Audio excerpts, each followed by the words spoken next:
And I want to express my satisfaction with the industry by your committee, where you are the vice chair, and my brother Mohammed is the chair. Madam Speaker, you will notice that purely by coincidence, the debate today is about markets in Bungoma County and markets in Vihiga. And because markets play a key role in the economies not only of these two counties, but by extension, all the 5 counties of the former Western Province, I therefore want to speak very candidly to the Governor of Trans Nzoia, Bungoma, Kakamega, Vihiga, and Busia, that we are expecting a lot from them. And if the report of this committee on the 2 counties is anything to go by, then they have missed our expectations by miles. Madam Speaker, just in this House, 18.2 billion shillings was afforded for budget in Kakamega County. 15.6 billion for Bungoma County. 9.3 billion for the Trans Nzoia County. 9.2 billion for the Busia County, and 8 billion for the Vihiga County. How on earth, Madam Speaker, could it be that despite all these billions of shillings, when you move across the 5 counties, there is no visibility of development?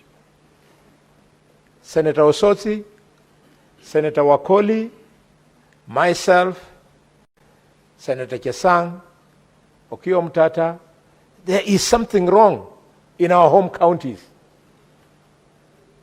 And if we do not raise our voices, if we pursue this route of us being organized here in Nairobi, that either you belong to the opposition or to the government, or you are part of the misunderstood or ununderstood thing called the broad-based, we will sink even further.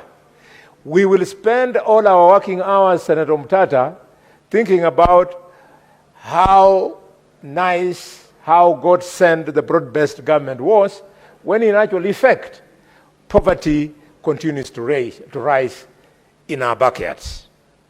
Madam Speaker, when you look at these counties, these billions, and of course, as expected, our share from the 85% that remains at the national government is supposed to open our economy. How do you expect the markets in Vihiga, for example, to be optimally productive if the infrastructure is not opened? Vihiga trades with Kakamega, trades with Nandi. And if you go to come from Kakamega to go and do business in Vihiga, in Jeptul, in Mudete, in Shamahoho, and in Serem, Madam Speaker, it is impossible. Why? Because the national government has been promising our people, election after election, including the election of 2022, that they will fix the road infrastructure. 3 budgets after we won the election in 2022, Senator Osotsi, I wonder, why is it still impossible to fix the road from Hamisi to Shamahoho, Shamahoho to Kaimosi, Kaimosi to Muhudu, Muhudu to Impaka, Impaka to Shiveye, Shiveye to Museno in Kakamega, so that our people can do business? And this is a project which, Madam Speaker, with due respect, when we were attempting to win the election in 2022, we did regional economic caucuses where we identified the potential areas. And now that Azimia, which did the same exercise, with Kenya Kwanza, they are both in the same government. In fact, as Mio is now holding the purse strings, they are at the National Treasury. Why is it difficult? Or is there something wrong if development is tweaked to go to the counties of Western Kenya? Senator Osoti, something is wrong. In fact, Peter Kibisu is standing in his grave. The man who stood in this house and voted against government when himself at that time was assistant minister. Henry Pius Masinde Muliro, the same afternoon, he voted against government in this house, despite being Minister of Lands. Both of them were sacked because they believed in good governance. They were voting because, Madam Speaker, they were being forced on some principle called collective responsibility, and Masinde Muliro, Peter Kibisu, Elijah Weske Mwangale said that Abaluya people do not support killing of people, and they refused to endorse the report that was revealing who killed Josiah Mwangi Kariuki. We come from that pedigree, and therefore we must stand in this house and demand that national resources must also go to our region. I am not in the same mindset like the guy of shares, but sometimes there are certain aspects about the guy of shares that had nothing wrong. For example, when he was saying development should go to the mountain, I mean, that is what government is all about. That's what representation is all about. You can see my sister Beatrice Ogola these days, with due respect, she walks with a glow on the face because things are flowing into Homa Bay. Madam Speaker, this is the way it's supposed to be. And Beatrice Ogola, do not apologize for pushing that things go to Homa Bay. I would like us to also learn from Beatrice Ogola and Moses Kajwang in this house. What's your point of order, Madam Senator Speaker, Beatrice? Madam Speaker, Honorable Speaker, are you ambushing me? is the majority whip insinuating that Homa Bay does not deserve services from this government? No. Yeah, we are Kenyans. We are county 043. Yes. Yeah, and we deserve all the services. In fact, Madam Speaker, we expect more than what we have gotten. Senator Beatrice, what is your point of order? I didn't insinuate that. Senator Khalwale, you can proceed. Thank you. Beatrice, you know, I was admiring Senator Khalwale, you address yes. The House through the chair. Yes. Do Madam not Chair, I admire Beatrice Ogola, Moses Kajwang, and the governor of Homa Bay. I don't know how they do it.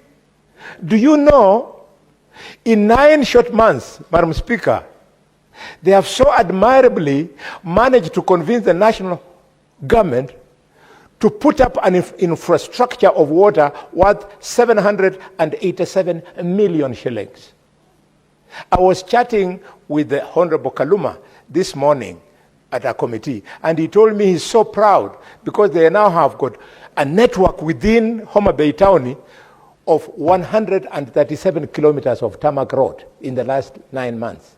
So I'm just saying, you're doing a good job, but when you hear me insist that Kakamega should also get, it doesn't mean I don't like Homa Bay. You have set a good standard, and we all should put pressure on the president so that what he's doing in Homa Bay, he should also do it in Kisi, in Kakamega, in Mandera.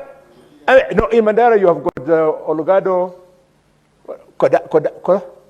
the long road of 700 kilometers. Madam Speaker, this is devolution.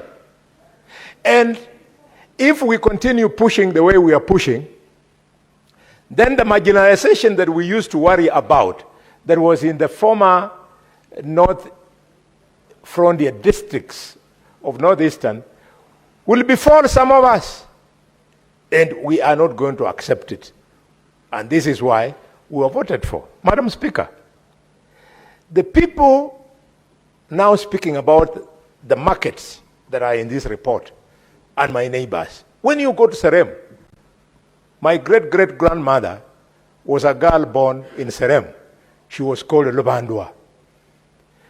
The same market in Serem, you go there are no public toilets. Madam Speaker, the state-of-the-art transport system in Serem Market, in Shamahoho, is border. Our children are forever exposed along the roadside. They are hit by trucks. Madam Speaker, most of them, they are exposed to sunlight and rain because there are no border sheds. These are the drivers of our economy. Madam Speaker, as her daughter, who we happily handed over to Kisumu, but who was born in the same place like me, you know Shamahoho. Shamahoho is the only market in Kenya which has a population of 2,000 to 3,000 shillings. 2,000 to 3,000 people doing business, selling bananas, green vegetables that we eat here in Nairobi, Madam Speaker, without any land. They are all standing alongside the road in Shamahoho. How Akaranga, who was the first governor, and how Tichilo, who has been governor now, is running into 10 years, they have not found it necessary to move people who are next to that roadside, resettle them elsewhere, and expand this market. I don't know what leadership means to these two brothers of mine. Madam Speaker, this report, it really angers me that despite the brisk business I see in Serem, in Jeptul, at Kaimosi Junction, at Shamahoho, at Mago, at Savatia, at Modete, at Jabakali, Esibuye, Ilwanda, they are telling us that they collect only 13 million shillings per year. That's what they say in this report. That is not even half of what is collected at Khayaga Market only in Kakamega.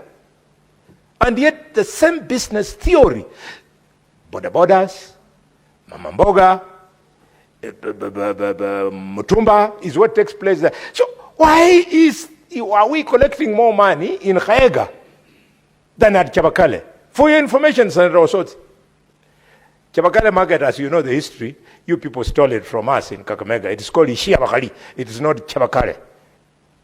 At Chabakale Market, Ishiabakali, for your information, Chabakale Market, which is more or less the same size like Khayaga, it is a better economy because it runs for almost 24 hours a day. And yet, they collect nothing. These people are just sharing that money.